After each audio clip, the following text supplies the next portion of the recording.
لاہور سے فخر نیوز کے نمائندہ خصوصی فخر نیوز جی ایس ایوب کے مطابق ڈنمارک کے ایک ایسے جزیرے میں جہاں کوئی ایک مسلمان بھی نہیں، کالج کی 3 لڑکیوں نے ایک ساتھ اسلام قبول کر لیا۔ ان کی زندگی میں کبھی کسی مسلمان سے ملاقات بھی نہیں ہوئی تھی۔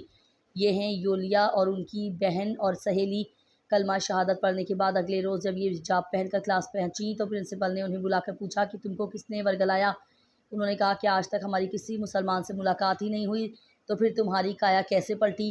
یولیا نے جواب میں کہا کہ جب ہم نے میڈیا میں اسلام کے خلاف پروپیگنڈا سنا تو تینوں نے فیصلہ کیا کہ اسلام پر تحقیق کرتے ہیں۔ اگر آپ بھی تعصبات کو بالائے طاق رکھ کر تحقیق کریں گے تو اس دین کی حقانیت اور قدر و قیمت کا اندازہ ہو جائے گا۔ یہ سن کر پرنسپل صاحب خاموش ہو گئے۔